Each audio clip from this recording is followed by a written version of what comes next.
Isang Pinoy boxer ang dumayo sa Cayman Island para makipagbakbakan. Ito ay ang binansagang hot and spicy, ang former world title contender na si Michael Dasmariñas. Kinalaban niya si alias El Mecanico na si Eduardo Esquivel para sa bakanting WBF International Featherweight title. May record itong si Kabayan na 35 wins, 3 losses, 2 tabla, 24 via knockout, habang 16 wins, 4 losses, 1 draw, 5 via knockout naman si alias El Mecanico. Di basta-bastang galawan ang pinakita ni Kabayan sa laban dahil talagang ginulantang ni alias Hot and Spicy ang buong isla ng Cayman nang 2 beses niyang pinabagsak ang kalaban at tinapos lang sa unang round ng kanilang bakbakan.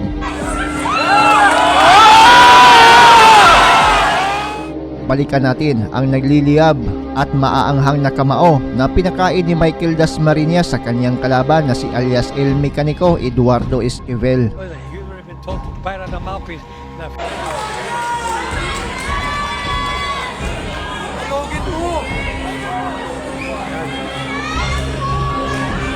Yan, pakishare dahil ang kababayan po natin ngayon nilalaban na. Yan na si Michael Dasmariñas.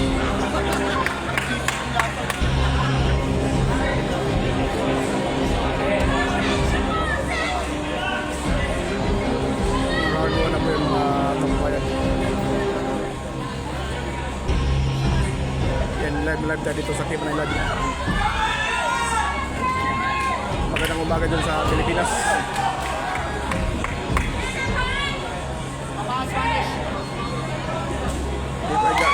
Gabi.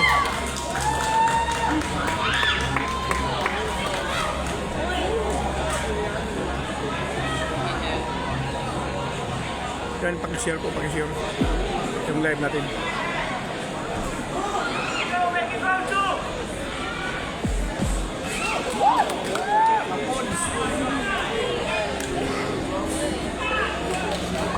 Yun.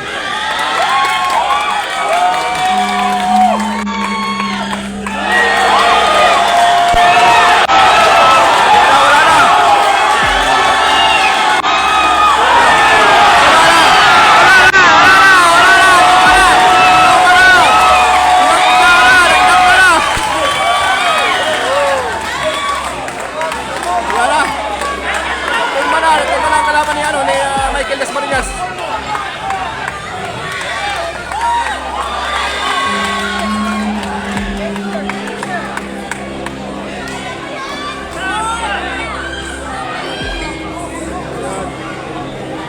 Natumba na po yung kalaban.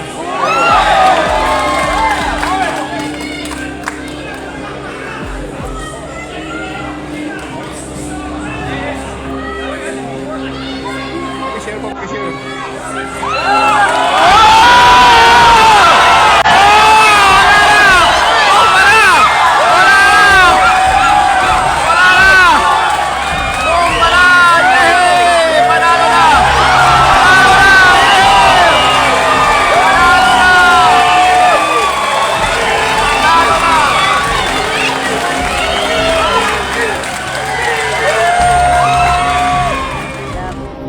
Shots going in here from the south fork.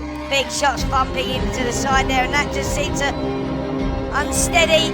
Whoa, big right hand as well. Esquivel feeling this, and he's in trouble here in this opening round, and it's on unsteady legs. Uppercut goes in as well. Yep, he seems on unsteady legs. Big left hand goes in again there. Dasmariñas boxing out that southpaw style. What a talent this guy is. Big shots flooding in, and Esquivel seems wet. Real close, looking at the eyes of. Whoa, big shot, and that was it. Landed left hand, he stepped back, and Esquivel felt that one. The legs are totally gone, and Joe Cortez, I'm not sure he's going to beat the count here. No, he's in desperate trouble. You're going to stop it.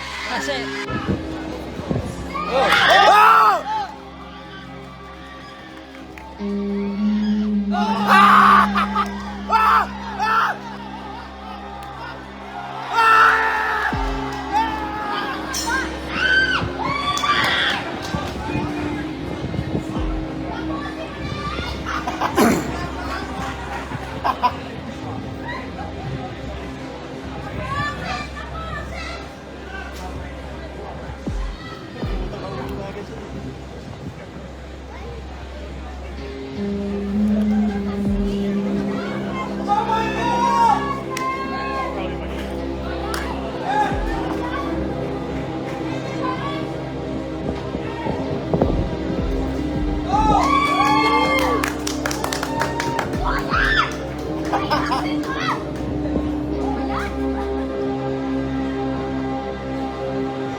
Boom! Malinis ang mukha.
World Super President ka pa rin.